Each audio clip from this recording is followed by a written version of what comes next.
चलो चल ओम श्री गणेशाय नमः। ओम श्री रामाय नमः। ओम श्री हनुमंतये नमः। आइए आज हम आपको श्री रामचरितमानस के बारे में बताएंगे। चूंकि मैं राम कथा वाचक हूँ, इसलिए घर घर में श्री रामचरितमानस का प्रसार होना चाहिए। ये हमारा है अमर ग्रंथ श्री रामचरितमानस। ये देखो, ये श्री रामचरितमानस है। ये वो पावन ग्रंथ है कि जिसके घर में ये रहता है उसके घर में कभी भी दुख दरिद्रता का वास नहीं होता है। जिसके घर में रहता कभी दुख दरिद्रता का वास नहीं होता है। ये इसमें 3 शब्द हैं। पहला शब्द है श्री। श्री राम चरित और मानस। श्री शब्द जो है वो एक बहुत ही उत्कृष्ट और सम्मानी, बहुत ही, किसी नाम के आगे श्री लगा दो बहुत अच्छा शब्द हो जाए। अर्थात श्री माने होता है लक्ष्मी जी। लक्ष्मी जी जब साथ में होती हैं तो वो नाम सम्मानी हो ही जाता है। जैसे लक्ष्मी नारायण, सीताराम, राधे श्याम, लक्ष्मी जी का साथ प्रथम दिया गया है। अब श्री का मतलब तो आप समझ गए। श्री माने लक्ष्मी जी का प्रतीक है। सम्मानी उत्कृष्ट शब्द लगने पर लक्ष्मी जी जिसके साथ लग जाती हैं वो अच्छा तो हो ही जाता है। ठीक है, अब बचे हैं 2, राम चरित और मानस। राम में 2 अक्षर है। अब देखिए इसमें है क्या, श्री में 1 अक्षर है, राम में 2 अक्षर है और चरित और मानस में 3 अक्षर है। अब ये 1 2 3 का जरा भाव आप सुन लीजिए। बहुत ही सुंदर अमर ग्रंथ है श्री रामचरित मानस। राम में 2 अक्षर हैं, रा और मा, 2 ही में। अभी आगे मत बढ़िए, चरित्र और मानस पे जाने की आवश्यकता अभी नहीं है। अब 2 में ही संसार समाया हुआ है। 2 में ही संसार समाया हुआ है। 2 का खेल देख लीजिए आप कैसा है। 2 में क्या है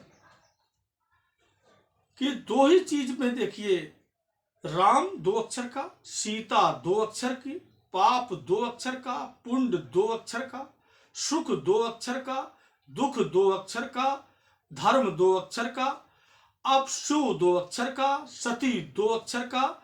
यानी 2 में ही सब चल रहा है ब्रह्मांड। 2 का प्रभाव देखिए, बहुत ही सुंदर प्रभाव है 2 का। अब 2 में इस शरीर पर, हमारा जो मनुष्य का शरीर मिला है ना, ये जो 5 चीजों से निर्मित है, ये 5 छित जल पावक गगन समीरा, पंच रचित यह अथम शरीरा, ये 5 चीजों से बना है। अब इसमें ही 2 का ही प्रयोग हुआ है। आप देखिए कहीं भी, क्योंकि भगवान की सृष्टि में 2 ही है, 2 का प्रयोग किया। कैसे, ये जो सर है ये बाल हैं आपके, बाल 2 अक्षर के, माथा 2 अक्षर का, आंख 2 अक्षर का, नाक 2 अक्षर का, मुंह 2 अक्षर का, गाल 2 अक्षर के, गला 2 अक्षर का, कंधे 2 अक्षर के, सीना 2 अक्षर का, पीठ 2 अक्षर का, पेट 2 अक्षर का और पैर 2 अक्षर के। यानी संसार जो है वो 2 में ही समाहित है। 2 अक्षर में ही इस संसार की सृष्टि समाहित है। इसीलिए हमारे इस अमर ग्रंथ के रामचरितमानस में बहुत ही सुंदर गोस्वामी बाबा ने लिखा है कि सिया राम मैं और सब जग जानी, करहूं प्रणाम जोर जुग पानी।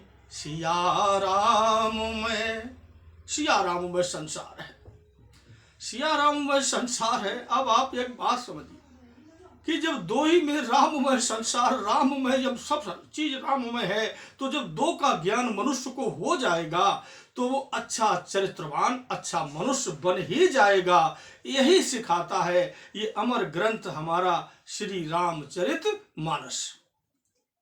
बहुत ही अमर ग्रंथ है, पावन कथा है, अमर कथा इसके अंदर है। राम जी स्वयं विराजमान है। और जिस घर में श्री रामचरित मानस का अगर पाठ होता है, अगर कहीं 5 चौपाई पढ़ी जाती हैं तो वो घर स्वर्ग के समान है। अगर कहीं नहीं हो पाता तो रामचरित मानस हर घर में होना चाहिए। रामचरित मानस जिस घर में रहता है उस घर में कभी भी दुख और दरिद्रता और बीमारी प्रवेश नहीं कर पाती है। अब आते हैं रामचरित मानस, आखिर हमें अमर ग्रंथ ये किसने दिया है, कौन देने वाला है, ये हमें बहुत ही पावन चरित्र की कथा किसने दिया है आखिर ये, तो ये अमर ग्रंथ का रचयिता आखिर है कौन, देखते हैं। अमर ग्रंथ क्या गोस्वामी तुलसीदास जी बाबा ने लिखा है? नहीं लिखा है, क्योंकि गोस्वामी बाबा ने तो 1532 ईस्वी में राजापुर ग्राम में बांदा जिले में जन्म लिया था, और इसके बाद रत्नावली के साथ विवाह। और लेकिन मानस तो बहुत पहले था। मानस कोई आज का है, ये अमर कथा कोई आज की है, तो आखिर रचयिता है कौन? देखिए, इसी मानस में बालकांड को पहले, इसमें 7 कांड है। बालकांड, अयोध्या कांड और अरण्य कांड, किष्किंधा कांड, सुंदर कांड, लंका कांड और उत्तर कांड।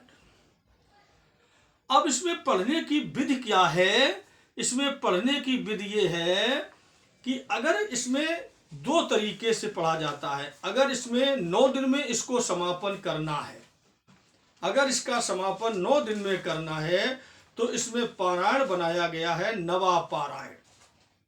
एक पारायण रोज आप पढ़ेंगे तो नवा पारायण में ये मानस अपने आप विसर्जन हो जाएगा। रही बात, अगर 1 दिन के 9 दिन के हिसाब से आप नहीं पढ़ पाते हैं, तो इसमें दूसरा भाव दिया गया है मास पारायण। अब इसमें मास पारायण के ऐसे निशान चिन्ह लगाए गए हैं कि आप उतना रोज पढ़ते रहें तो 1 महीने में ये मानस विसर्जन हो जाएगा। अब बात आती है कि आखिर ये राम कथा, रामचरित मानस हमें दिया किसने है? कौन हम पर ये दया दृष्टि से संसार में कलियुग रूपी भवसागर से तारोतारण करने के लिए ये रामचरित मानस को किसने दिया है? हम पर किसने दया दृष्टि ये संसार पर की है? आइए, राम कथा में, रामचरित मानस में, बालकांड में स्वयं रचयिता का नाम लिखा है। आप देखिए, बोले रचु महेशु निजु ओ मानस राखा, सुषमय पाए शिवासन भाखा, शंभु कीनु यह चरित सुहावा, और बहुर कृपा कर उमय सुनावा, शंभु कीनु यह। देखिए साहब, भगवान शंकर इसके रचयिता हैं। बड़ा ही सुंदर कथा भगवान शंकर के द्वारा ये हमें अमर ग्रंथ प्राप्त हुआ है। भगवान शंकर इस कथा में कितने श्रोता, कितने वक्ता हैं और कितने स्थल हैं। देखिए, भगवान शंकर इस कथा, अमर कथा के रचयिता हैं और श्रोता मैया पार्वती है। जगदम्बा जगत जननी मैया पार्वती। आह, पहला स्थल कथा का कहाँ है? कैलाश पर्वत। कैलाश पर्वत में कथा का पहला स्थल है। और भगवान शंकर वक्ता हैं और मैया पार्वती श्रोता है। यही जब कथा भगवान शंकर ने देखा कि इसका संचालन लगातार चलना चाहिए, तो राम का भक्त कहाँ मिले? तो सोई शिव कागु और भूषण दीना, और राम भगति और अधिकारी चीना। राम का भक्त अधिकारी समझ करके काकभूषण जी महाराज नीलगिरि पर्वत पर निवास करते हैं। उनको ये कथा भगवान शंकर ने प्रदान कर दी। जय हो। शंकर जी ने कहा, हे काकभूषण जी, इस कथा को निरंतर चलाते रहना, निरंतर गान होता रहे, गुणगान होता रहे। तो उन्होंने ये कथा काकभूषण जी को प्रदान कर दी। काकभूषण जी को जब ये कथा दी गई तो काकभूषण जी अब दूसरा कथा का स्थल है नीलगिरि पर्वत, जहां पर काकभूषण जी वक्ता हैं और गरुड़ जी श्रोता है।